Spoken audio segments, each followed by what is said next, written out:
Madame la Présidente, Mesdames et Messieurs les chefs de délégation, vous comprendrez qu'aujourd'hui je m'exprime devant vous avec une émotion particulière, puisque l'un de mes compatriotes vient d'être lâchement assassiné en Algérie par un groupe terroriste lié à Daesh. Il s'appelait El Regordel. C'était un homme plein d'enthousiasme, qui aimait la montagne et qui pensait pouvoir se livrer à sa passion en allant dans les jours en Algérie. Il a été capturé et il a été décapité.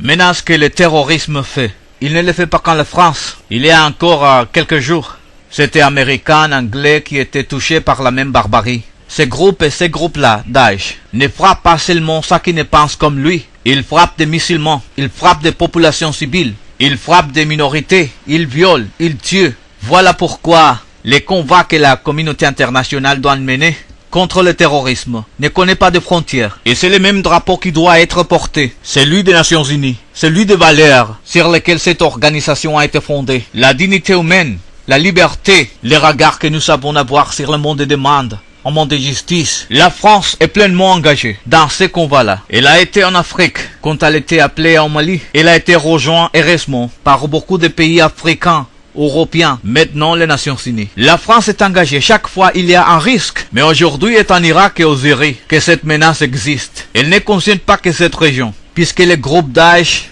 a décidé non seulement de conquérir sa territoire, imaginant fonder un État, mais ces groupes menacent l'ensemble du monde en provoquant des attentats, en organisant des enlèvements, en recrutant des combattants venus de tout le monde pour les former, pour leur montrer la barbarie dans ces groupes capables, afin qu'ils les reproduisent, ces sinistres mouvements du terrorisme dans notre propre pays. Et c'est parce que cette menace existe, non seulement pour la région, mais pour le monde, que la France a entendu reprendre à la peine des autorités irakiennes pour que les pressions la prodiguaient d'abord une aide militaire à travers la fourniture d'armes. C'était en voie de doute dernier, et aussi à travers un appel maintenant aérien pour éviter que le groupe Daesh puisse continuer sa progression. Nous voulons l'affaiblir, nous voulons la réduire, et nous savons aussi que tant qu'il n'y aura pas un règlement de la crise syrienne, tous nos efforts risquent d'être réduits. D'où l'enjeu non pas simplement de faire qu'il y ait une action contre le groupe de Daesh, mais aussi une solution politique. Nous soutenons la France, l'opposition syrienne, l'opposition démocratique. Nous la considérons comme la seule représentante légitime du peuple syrien. Et si nous ne transitions pas et nous ne faisons aucun compromis parce qu'il y a une menace, le régime de Bachar al-Assad mérite tout autant d'être condamné, car il est complice de tout qui se produit à Syrie depuis 3 ans, 200 000 morts et combien de personnes déplacées. Mesdames et messieurs, la France vit une épreuve à travers la mort, l'assassinat d'un de nos compatriotes. Mais la France ne cède jamais devant les chantages, devant la pression, devant les actes barbares. Au contraire, la France sait qu'elle est attardue, la France sait qu'elle porte des valeurs, la France sait qu'elle a un rôle à jouer et il ne renoncera jamais. La lutte contre le terrorisme va être poursuivie, amplifiée en tant qu'il sera nécessaire, dans le respect du droit, dans le respect aussi de ce que la souveraineté des États. Car nous ne nous trompons pas lorsque nous agissons. Nous nous faisons toujours dans le respect et principe des Nations Unies. Mesdames et messieurs, j'aurais voulu vous parler d'autant d'autres choses. Mais comprenez qu'il y a dans mon pays comme une grande question qui est posée et qui vous est posée. Est-ce que face à cette barbarie, est-ce que face à ce terrorisme, nous allons rester spectateurs ou est-ce que nous allons être ensemble acteurs de ce que doit être un ordre international juste? Ces questions, si nous n'y répondons pas, si nous y répondons très faiblement, alors les terrorismes continueront leur entreprise d'embrigadement, d'endoctrinement. Ce n'est pas la faiblesse qui sera la réponse face au terrorisme. C'est la force et le droit, la force des Nations Unies et à un moment aussi la force de l'action militaire quand le devenir nécessaire. Mesdames et messieurs, je vais vous parler aussi d'autres régions du monde qui connaissent également des menaces pour notre propre sécurité. Je voulais vous parler de l'épidémie Ebola parce que je sais combien il touche nos amis africains. Mais là encore, regardons en de l'art même. Qui peut imaginer qu'une épidémie restera confinée dans quelques pays si nous n'intervenons pas? Là aussi la menace est globale. Là encore la réponse doit être globale. Et donc la France, l'Europe, le monde doivent apporter pour ces pays qui sont touchés à la fin des soins nécessaires, la protection indispensable, l'aide économique qui est attendue. Parce que là aussi, s'il y a la moindre faiblesse, s'il y a la moindre manquement à la solidarité, ce seront tous nos pays qui seront touchés. Mesdames et messieurs, je vais venir aussi devant vous pour vous parler de ce qui se passe en Europe, à côté de l'Europe, et ce qui se produit en Ukraine, avec là aussi il y a des principes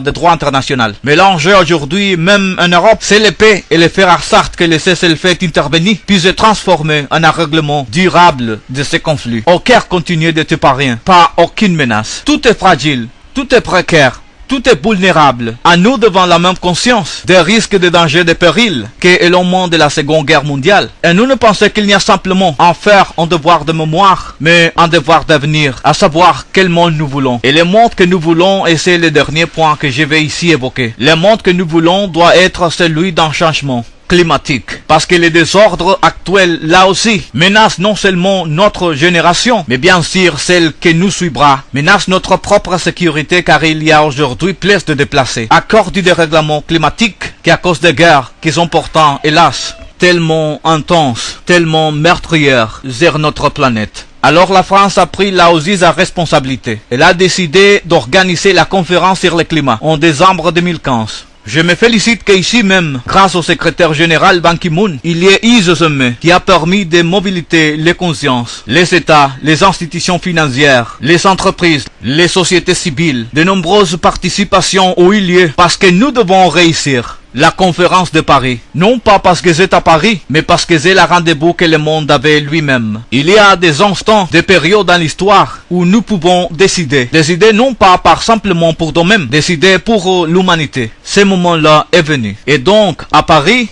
nous devons tout à faire pour qu'il puisse avoir un accord global, un accord qui puisse être contraignant, qui puisse être différencié selon les niveaux du développement, qui puisse avoir ces fonds verts auxquels la France a consacré 2 milliards de dollars pour les prochaines années. Et je sais que notre pays nous suive parce que nous avons besoin de ces fonds verts pour permettre à des pays qui n'ont pas les niveaux de développement de pouvoir assurer leur croissance et en même temps la transition énergétique. Mesdames et messieurs, c'est un moment triste que j'ai vu aujourd'hui au nom de la France, que les Français éprouvent. Mais c'est un moment aussi de sursaut et de responsabilité pour le monde, pour la planète. Nous devons lutter contre le terrorisme. Nous devons agir pour la paix. Nous devons réduire les inégalités. Nous devons faire aussi notre devoir par rapport aux générations futures, faire que Paris soit un succès pour le climat et faire que les Nations Unies puissent être toujours fidèles au mandat qui leur a été donné. Au lendemain d'une guerre terrible, mais nous sommes encore devant des défis. Nous sommes sûrs de les relever si nous sommes unis pour nous rassembler, ainsi emporter cette victoire. Merci.